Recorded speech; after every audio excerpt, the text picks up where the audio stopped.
What's going on? This is Edward Williams, founder and creator of Health by Any Means Necessary. So I'm at the office right now, but over here in Florida, we spoiled. We are used to having heat. We're used to temperatures being around, 75, 80, and that's on a bad day. But today, I don't know what the temperature is, but your boy had to put on the jacket because I don't too much care for being in the cold.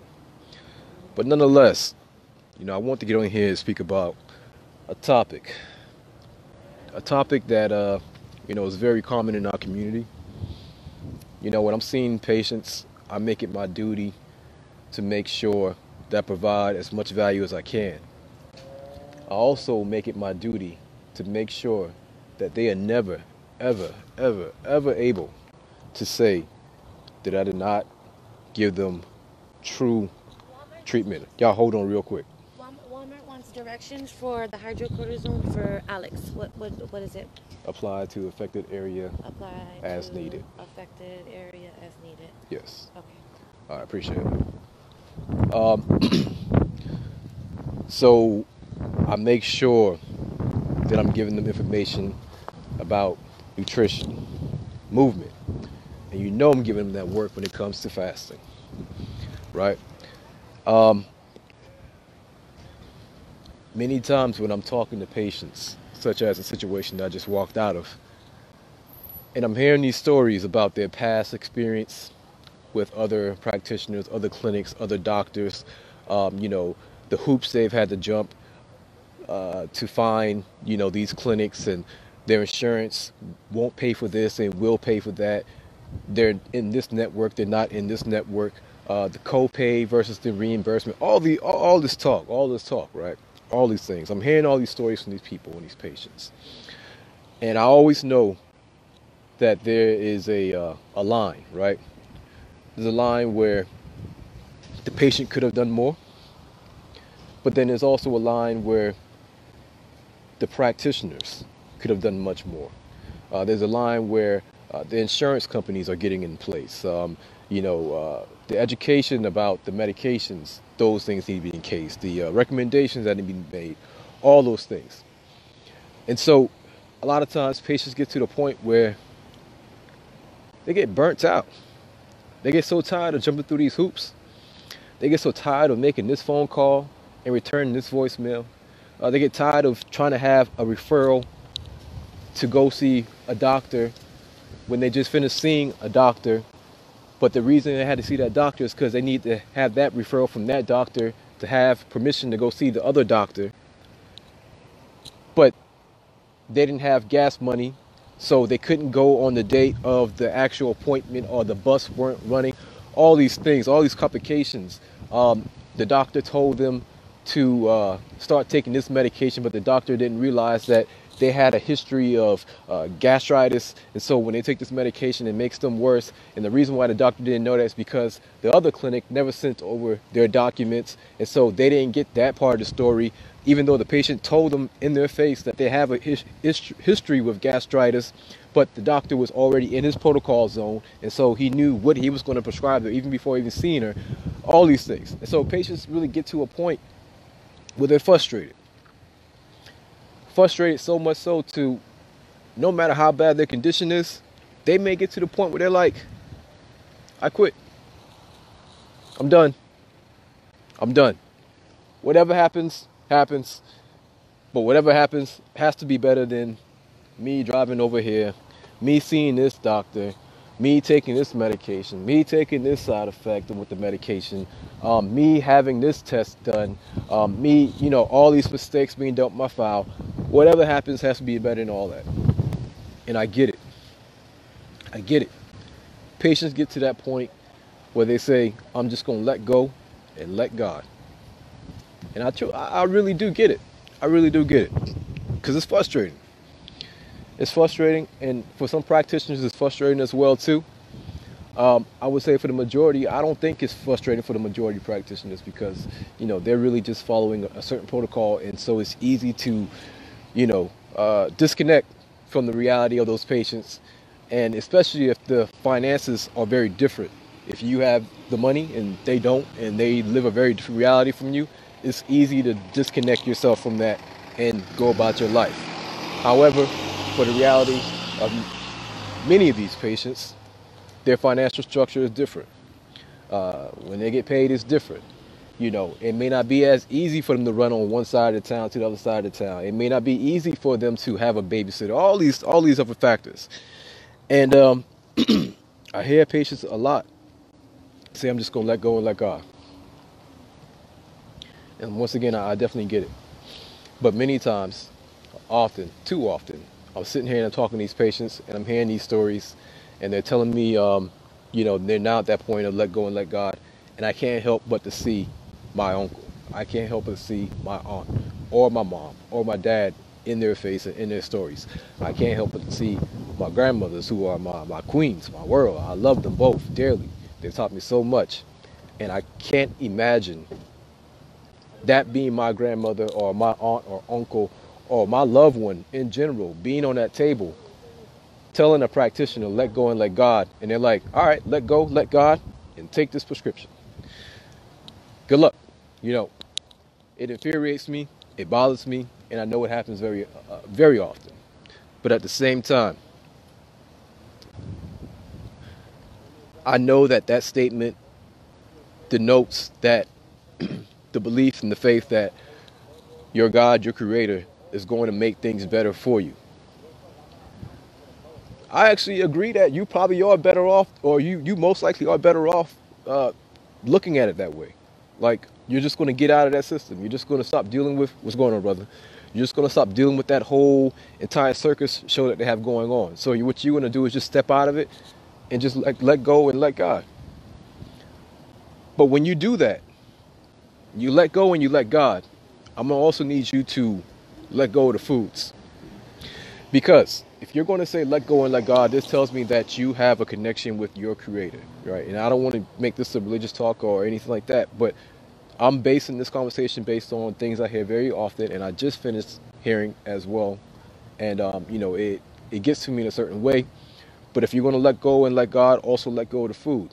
And the reason why I'm saying that is because you saying you're going to let go and let God, you have faith that God is going to make things better. Well, God is going to make things better. You believe that God already gave you everything you need, which I truly believe. God already gave you everything you truly believe you need. One of the most powerful weapons that your creator gave you is the ability for the body to repair and regulate itself. Much of this repair and regulation comes during the periods of fasting, which is why you hear fasting spoken about so much throughout the Bible, right? Throughout any spiritual text, you're going to hear about fasting. Whether you're talking about the Quran, the Bible, any of these books, the Kemetic text, you're going to always hear about fasting. Always. Because the fasting allows you to exhibit the highest forces of your physiology. It allows processes to take place that could never take place during the hours of eating. But in addition to you having that faith and letting go and let God, you need to also understand that you got to stop bringing the devil in. You got to stop bringing the devil in. Now, what do I mean by that? Well, many of us are bringing the devil in our body, our house, 2 times a day, 3 times a day, 4 times a day, 5 times a day, 6 times a day, every 2 to 3 hours. We got a constant drip of the devil. What am I talking about? I'm talking about processed foods, standard American diet. Is that a little harsh? No, it's not harsh. We understand in many of our spiritual texts, it says that the devil is the most subtle beast in the field, right? Subtle meaning decisive. Subtle mean trickery, you know, seductive. You know, it's not going to be honest with you whatsoever. The outcomes are never going to be something that's going to be beneficial for you. So when we're talking about something that's subtle, it's not going to be live and direct in your face hurting you.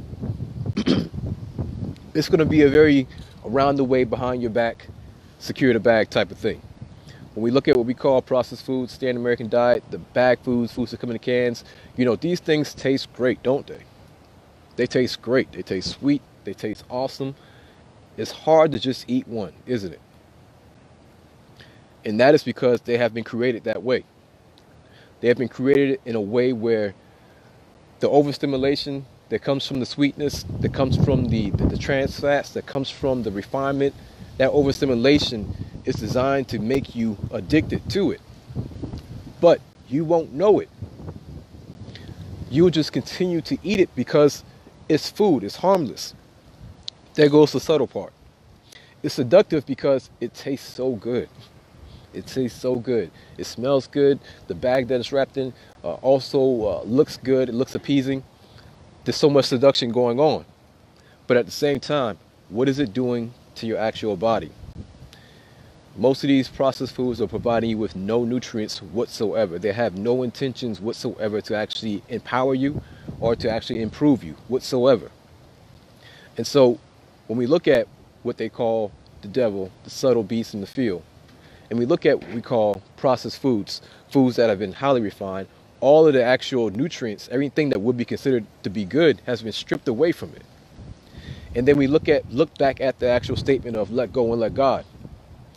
That's only going to work as long as you stop bringing the devil in your house, and the house will be your body and the devil would be the actual food. During the hours of fasting is when you're able to express the highest ability of your physiology. If you never have that time to allow your body to do that, you're not going to experience what so many people are starting to experience when they're fasting. On top of that, you can't turn around, experience that, and then erase it all by bringing the foods back into your body that's going to be harmful. So let go, let God, but also let go of the foods, let go of the drinks. Get back into fasting. I'm telling you, like, this is why, fasting is so spoken about so much in all spiritual texts, all spiritual texts. So it just gets to me in a certain way when I'm speaking with patients, and it's like looking at someone in my family, and I've seen them give up, and I've seen them frustrated, and I get it. The system of healthcare is designed to make patients feel like that. I definitely get it, and I'm not even mad at you for letting go and let God, but don't hold on to that food. You got to let go of that food. I always make the recommendation: eat whole foods. One, fast. So that's going to cut a whole lot of that conversation about what type of foods to eat in the first place, because you're going to be fasting. Fast at least 16 hours a day. When you're fasting, you have to monitor yourself, especially if you already have some type of health condition. Ideally, you should be able to work with your healthcare practitioner. But I understand that for many of y'all, based on the insurance you have, if you have some basic insurance, your provider may not be working with you like that. You may not be able to just call up and let your provider know. You may not be able to call up and set up an appointment for the next day. For many people, that's not a reality. It's not a reality. And so, once again, you see how this whole system is set up, but this is why I'm telling you, you are the God of your body. And every time you fast, you're exhibiting the highest functioning of your physiology. And so, we have to remember that at the end of the day, that's your body, it's your health, this is your life. You allow your doctor in, you allow the practitioners into your life to have a say, but at the end of the day, it's your responsibility 100%. So at some point, we got to get back on our grind of doing just minimal research especially about the medication you're taking. You have to know the medication you're taking. You have to understand how these medications are working, because if you understand that you are taking a medication such as metformin, and you understand that you're only taking metformin with meal because the medication is going to slow down the absorption of glucose, then if you understand that, and you understand that you are also on your own because your practitioner may not be aligned with the lifestyle changes you're trying to make, they may not be aligned with the methodology, and so they may not be able to give you advice, or they may not be able to see you for another week or month or whenever your next exam is, you may have to get to the point where you may have to take action on your own. I don't recommend just sitting by and letting whatever happens. So if you understand that a medication works a certain way, you will now be able to ask yourself, intelligent questions such as, well, if this medicine is only be taken with food, and it's designed to actually slow down the increase or the absorption of glucose, and I'm fasting, and I'm not taking anything, and even though I usually take it at 9 o'clock in the morning, well, if I'm not taking food, I don't need to take this medication. So if I'm only going to eat, I'm not going to eat until 2 o'clock, then maybe I'll just hold off on medication until 2 o'clock, and I'll just measure my finger sticks throughout that time. And I'll continue to do this for a week, 2 weeks maybe. But I'm going to learn my body, because the only reason why I'm out here alone right now and feeling vulnerable and feeling like I need to have this doctor see me is because I've been so busy with life, regardless if it's work, kids, family, whatever it is. The reason why this situation came to be is because we have become detached from our bodies. We've become detached from the things that we're actually placing in our bodies, from the food to the medications. So much so till we feel very much afraid of not taking medications. Now, once again, I'm not recommending that you stop or start any medication, but I am highly recommending that you empower yourself with the information, the knowledge of something you're taking in your body on a daily basis. We have to know that, at the least. If you're taking a chemical in your body, at least have a basic understanding of how it works. At least have a basic understanding of what class it is and what that medication is going to do, because you need to become your doctor again. You need to become your own doctor again, because 100 years ago, we were our own doctors. We were our own practitioners. We were our own everything. But the busier life got, the more we moved away from that. So it's very important that we understand what we're taking in our body. That way we can now walk ourselves back into health. It's also important that when you're doing this, you got to measure, you got to monitor yourself. Because you got to monitor yourself because you need to know how your body's responding to these changes. Whether it be buying glucose strips to actually measure your blood sugar, measure your blood pressure, measure your weight, your waist, how much water you are taking in. All these things, you have to actually measure it and monitor it, because you're on your own. And that's fine. That's the way, it really should be for most of us.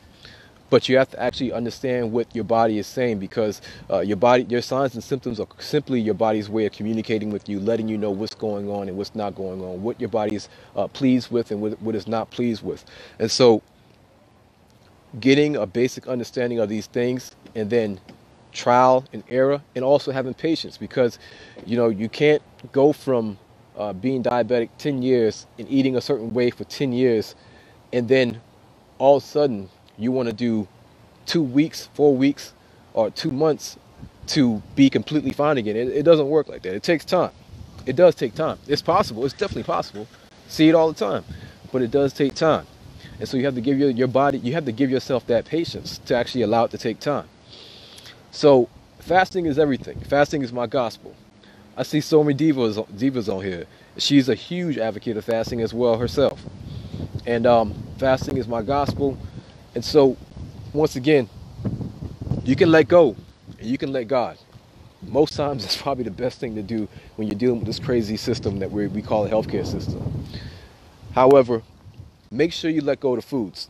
Make sure you let go of the things that actually got you to that position that we're in. And this is all out of love. This is all out of love. But like I said, I'm a little disturbed because of, certain stories and things that were just told to me by patients. So I'm a little disturbed and I'm a little, frustrated. But at the same time, if you're going to walk away, throw your hands up, do it. But let go of the foods. Start fasting. Drink way more water. Cut out the juices. The juices and the sodas, I don't really care what juice or soda you're talking about. We don't, in nature, you don't have just sweet liquid just pouring around by itself freely. It doesn't work like that. That sweet liquid is going to be contained within inside of an actual fruit that comes with fiber, that comes with phytonutrients, minerals. It's going to come with a whole community of other beneficial things to make sure that that sweetness doesn't overwhelm your system in one shot. So even the juices have to go. You need to be eating greens on a daily basis. Like I said, also, I highly recommend at the least fasting, 14 to 16 hours a day. It's not going to kill you, that's for sure. Um, you know, and I know a lot of my vegan brothers and sisters, may have a problem with me saying this, but, as far as vegan or vegetarian, whole foods. I'm a proponent of whole foods. My job that I've set aside for myself is to be the leader, the usher of this mass exodus away from processed foods. So whole foods, 70 to 80% plant-based, and everything else from there, just make sure it's clean because it's coming from a clean source.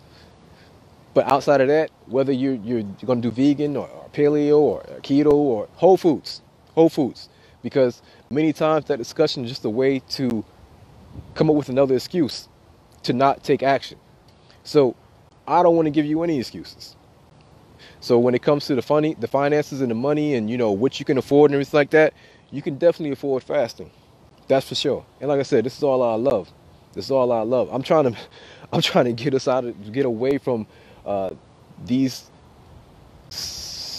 clinics and systems and protocols that they'll keep their head down the whole entire time they're in a room with you and just jotting down certain things. But the plan was already created before they already knew what they were going to prescribe you based on your vitals before even seeing you. And so if that doesn't appeal to you, if you're not a fan of that, that means you have to become your own practitioner again, which is the way it should be. You have to become your own primary care provider, which means you have to learn your body on a basic level, and then remain consistent with the changes.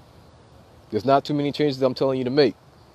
Fast, drink water, eat real whole foods, and always make sure you're taking in greens every single day. Your whole world and your life is going to change.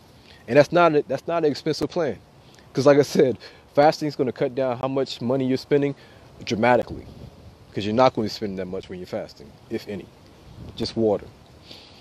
So, I don't know. I know I rambled. But I just want to make sure everybody knows you don't have to feel helpless. You don't have to just, throw your hands up and walk away and not do anything. And if you are going to do that, you got to let go of the foods as well, too. So I'm just kind of venting right now, I guess. That's what I'm doing. I'm just venting. Every once in a while, I need to do it. All right, so what's going on? So you are blessing. You speak a lot about fasting for 16 hours a day. How frequently should we fast? Can we fast daily? Yeah, so, I want you to think about this, Angie. If we wouldn't really call this fasting, the only reason we call this fasting and this actual term and that something that, you hear about now is because it has been made to be something that's abnormal. But at one point, it was very normal. Normal as in people wouldn't really eat until around noon. And most times, their last meal was around 6 to 8 o'clock at night. And so there was a natural fast that took place of 14 to 16 hours in most people's lifestyle. And this is especially true when we look at our traditions back in Africa. Now, in Africa, we're talking about actual principle being fasting, principle being you knowing exactly how therapeutic fasting is. But in cultures all over the world, eating this frequently was never a thing. This only became a thing here in America. And that's because we have to now look at the actual food industries and their marketing campaigns and how they have convinced us to believe that we need food first thing in the morning, 8 o'clock, to actually rev your metabolism and to actually give you energy for the day. Show me the receipts for that. Show me the receipts for that. You're not going to find it. You're not going to find it. I mean, if you find a receipt, it's going to be one my 4-year-old wrote. But you're not going to find an actual literature receipt documented showing that this thing is revving up your metabolism and getting you ready to go for your day. You're not going to find it. So fasting definitely should be done every day, in my opinion. Once again, we understand that fasting is just not eating. So you do fasting every day anyway. Every night you do it. when you sleep. You're fasting. Most people are fasting about 6-8 hours every single night. All I'm saying is that we just extend that a little bit more, because not fasting, most likely you're going to be in an insulin dominant state for the majority of your 24-hour period, which means you're going to be in an insulin dominant state for the majority of your life. We are not designed to be in an insulin dominant state. When we start dealing with insulin dominant states, we start dealing with insulin resistance. Insulin resistance, I put a post out yesterday and probably already before that, when we're talking about, She just tried to beat me up. looks like somebody threw you out that door. Huh? Looks like somebody threw you out the door. When we start dealing with, all right, okay, I'll see y'all. When we start talking about insulin resistance in many cases is the foundation of many of these things we call diseases here in this country.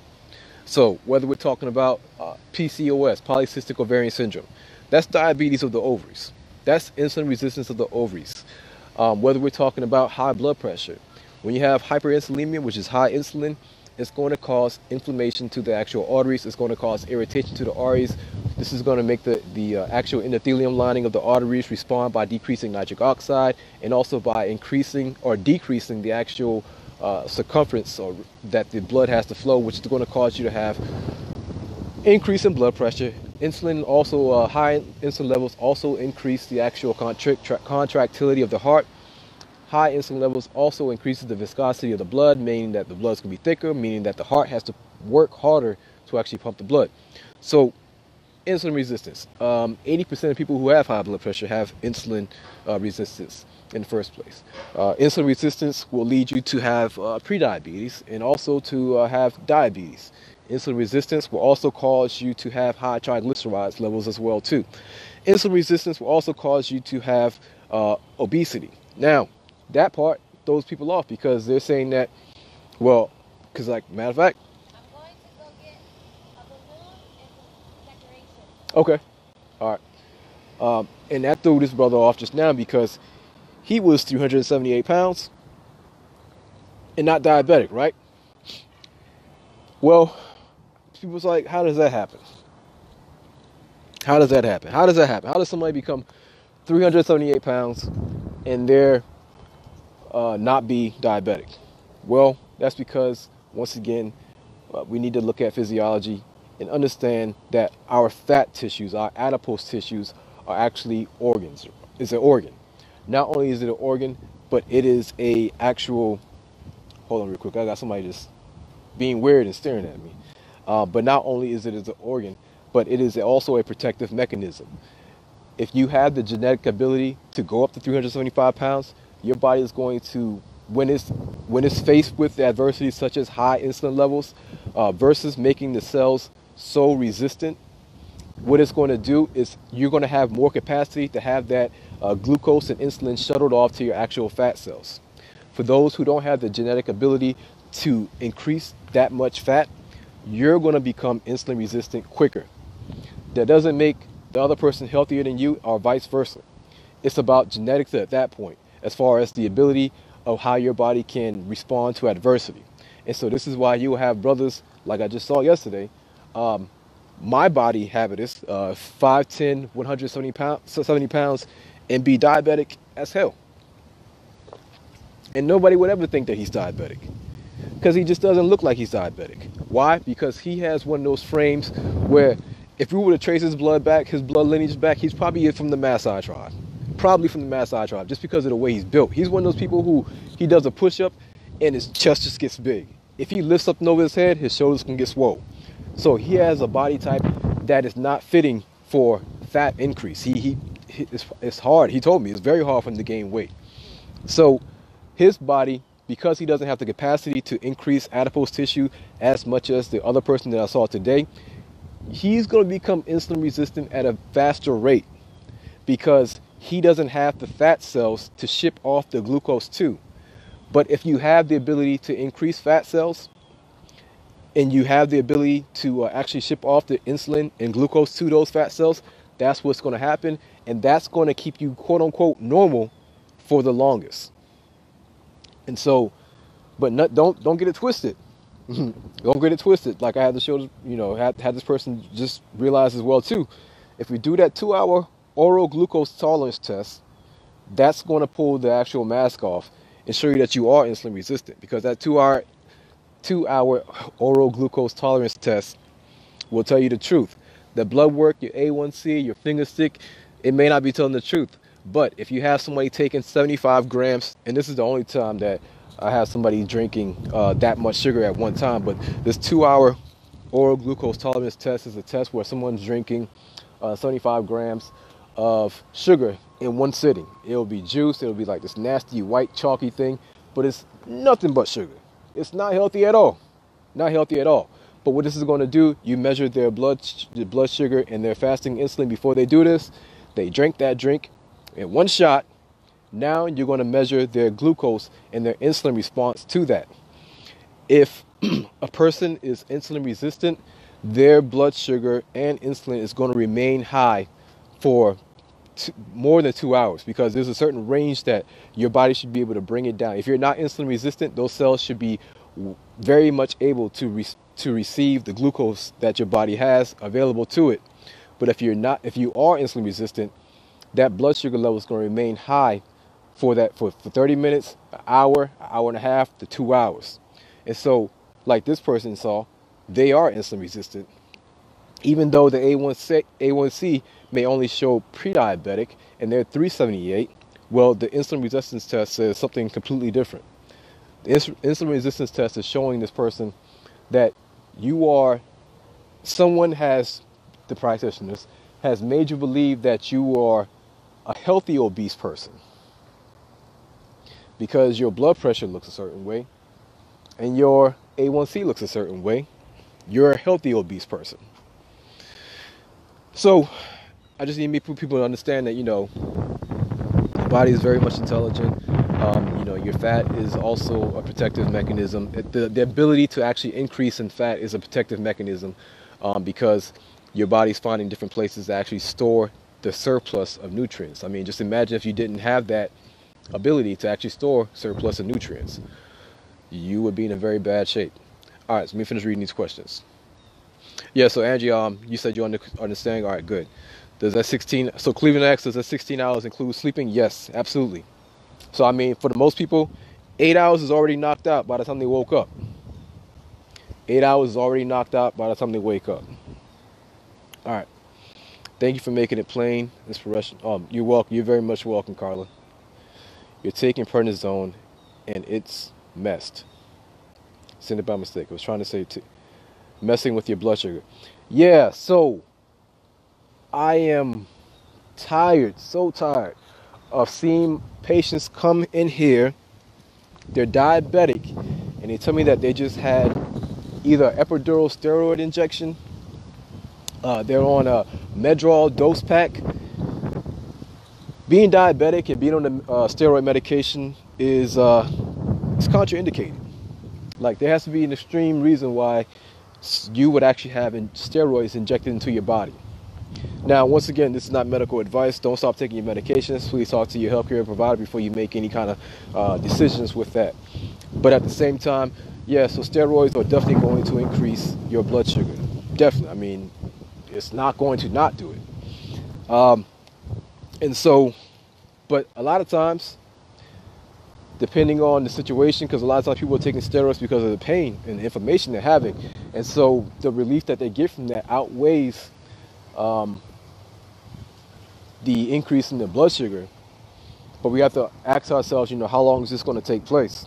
How long are we going to be on this therapy? Is it a 7-day therapy, a 9-day therapy, or is this one of those things where it's a chronic therapy? Because now we're starting to get into the realm of issues, long-term issues.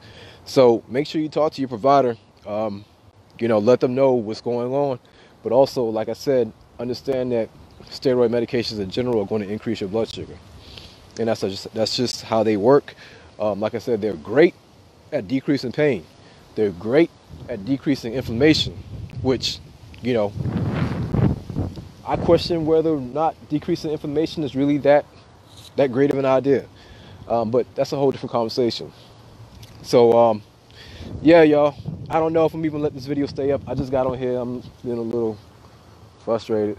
I'm surprised I was able to stay out here that long. I usually have patients coming in and out. But I just want to jump ahead real quick. So that's the point. If you let go and let God, make sure you let go of the foods too. All right, make sure you let go of the foods too.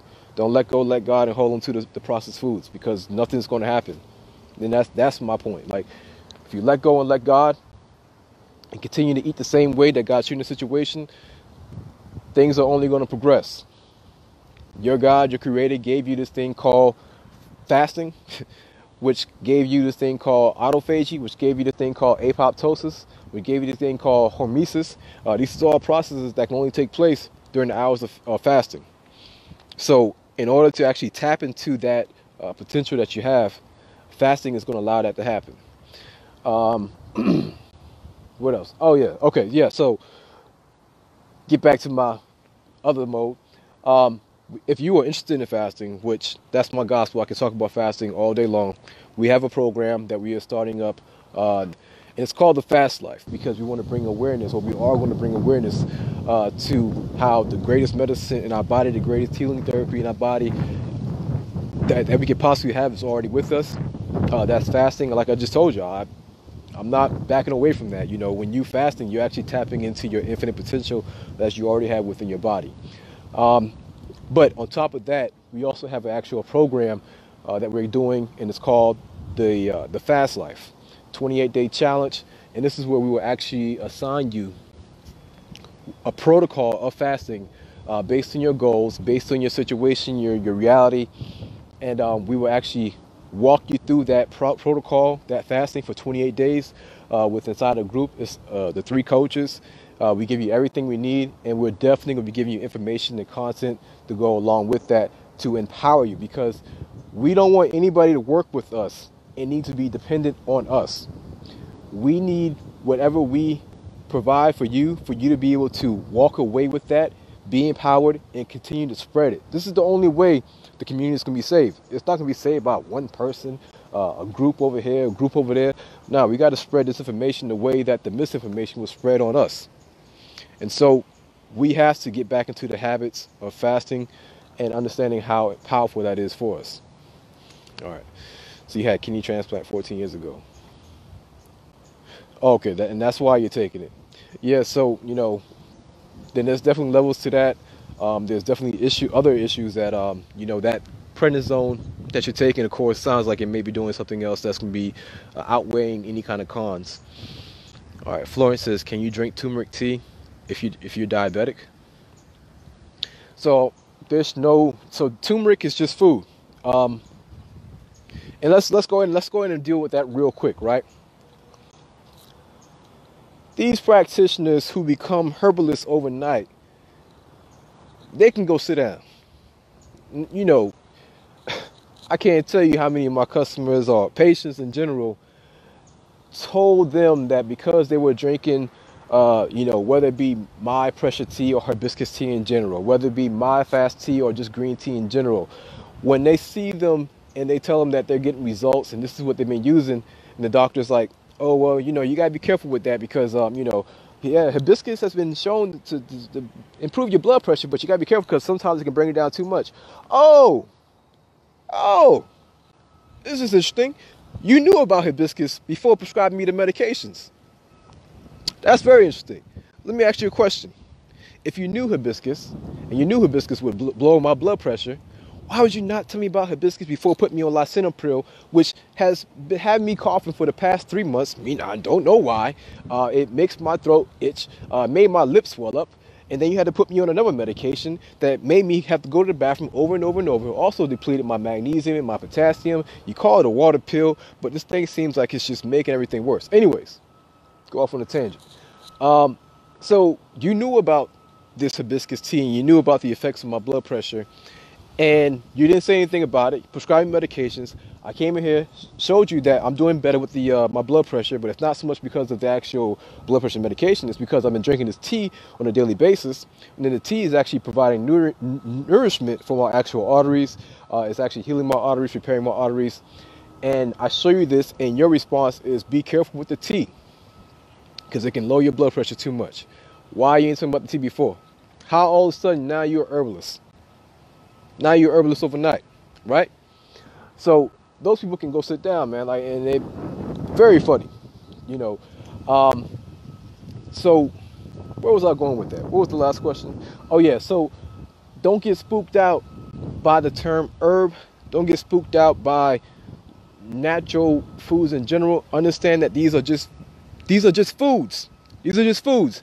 That doctor, the American Diabetic Association, all these folks would tell you that it's okay to have bagel and donuts and ice cream and all these things. It's okay to have that food, but don't have that dry leaf that is merely a food part. It's a leaf.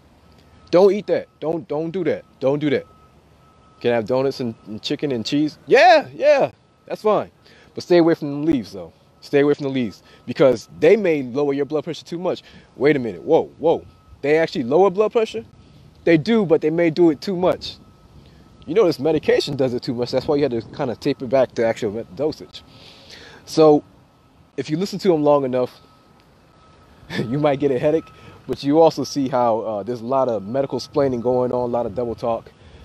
So yeah, turmeric tea, I don't know of any problem with turmeric whatsoever. I take in turmeric every single day because I love it on my food. I love it in my food. I love spicy foods in general, whether it be chili peppers, pepper, green peppers, which is not even really spicy. But turmeric, I love turmeric. Paprika, I love paprika. Cayenne pepper, I love spicy foods in general. So I don't know of any issues with it. But again, make sure you talk to your provider about that. Can drink black calf, what? So I think you're asking me, can you drink black coffee when you have diabetes? So fasting is my gospel. Make sure you go. So make sure Muhammad, Maba, everybody on here. If you don't do anything else, if you have concerns about diabetes, make sure you go read my blog called The 5 Simple Strategies to Prevent and Reverse Diabetes. Make sure you go read my blog called The 5 Simple Strategies to Prevent and Reverse Type 2 Diabetes. H-BAMN.com. That's H-BAMN. As far as black coffee by itself is not a problem for diabetes for the most part. It becomes a problem when you have other things going on, such as you have creamer and milk and other things like that in the coffee. Can you have it? Yeah, you can have it. But my question to you would be, what's your goal with it? Like, what's your goal with asking that question? Are you working towards no longer being diabetic? Because then I would tell you, let's look at this a different way.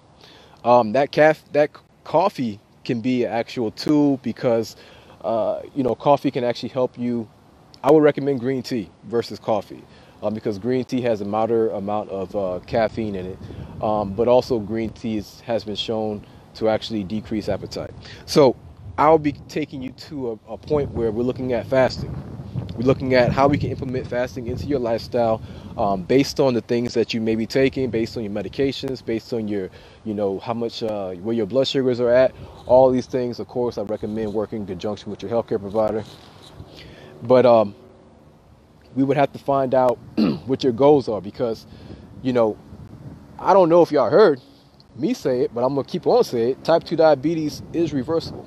Type 2 diabetes is preventable.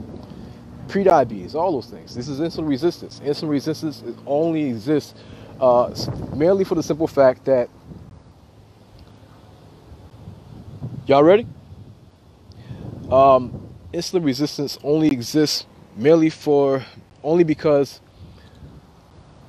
we are perpetually having high levels of glucose. That glucose needs to be transported into the cells by insulin. Insulin being persistently in your bloodstream is going to cause your cells to downregulate because your cells just can't continuously allow insulin to shove sugar in a cell that's already packed. Therefore, the cells are going to make an intelligent decision and downregulate their insulin receptors. In that glucose that you have now, insulin will have to now take it over to your fat tissues. or well, no, predominantly it's going to put it in your liver, and that's why so many of us have fatty liver. So insulin resistance causes all those things, and the way you're going to decrease or reverse insulin resistance. Oh, I also have a quiz, so y'all can also take a quiz. I have a quiz. If you go to my website, go to my blog. So I gotta get better at doing this whole organization thing. But if you go to my blog, I have an insulin resistance quiz. This quiz will pretty much give you a very good idea if you are insulin resistant. But on top of that, you'll also get my recommendation and my insulin reversal cheat sheet at the end of the actual quiz. So what I'll do once I get off here, I'm going to paste a couple of things onto this actual video. Take action on it. Take action on it. Email me, DM me if you have any questions. Forgive me if I take some time to actually respond to it. You know, got a lot of things going on, but at the same time, there's still no excuse. But just, you know, have some patience with me as far as the responding goes. But the goal with my website, my social media in general, is to be an actual resource and a tool for the community. I do it for y'all. I do this for y'all.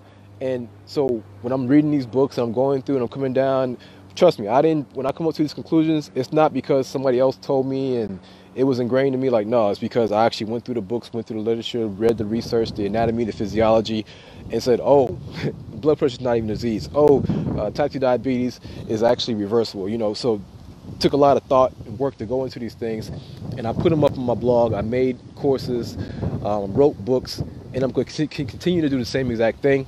But what I need for you to know is that fasting is everything. So at the end of the day, make sure you read what I have to say about fasting. Check out the blog, H-BAMN.com. Read the book. I'll speak a little fast because I get back inside and finish seeing this patient or another patient. But that's it, y'all. So this one was more of a ramble. You know, I don't know if I'm gonna let it stay up or not. But yeah, so let go, let God, but also let go of the foods. Do not let go and let God and continue eating the foods, because things are going to get bad for you. All right. Do not let go, let God, continue eating the foods and take the medications, because things are really going to get bad for you. But if you let go, let God, and let go of the foods, and you get into fasting, and you get into walking, drinking more water, you know, just a quick question. What do you think would happen? What do you think would happen if you take somebody who is, you know, diabetic, and you place them somewhere like on a stranded island? Now, it's a stranded island, but there's food on the island. You just got to go in the woods and actually like dig it up. It's natural foods, whole foods. There's plenty of water. What happens to that person after being on that island a month? They have availability to food, but they don't have any medications. All they have is just the food that's somewhere in the woods. They might got to climb trees and get it. There's water, you know, of course, readily available. But you're going to be on that island for a month, and there are no medications. What happens to that person? Whether they have high blood pressure, whether they're, you know, dealing with obesity, whether they're diabetic, whether they have, you know, any other kind of medical condition that's preventable. What happens to that person? I'm really curious to see what people say. Really curious to see what people say about that. All right, so I got to go. Yeah, I appreciate you. Appreciate you. Thank you, thank you, thank you. This talk was a little bit different from my regular talks. They're usually more structured.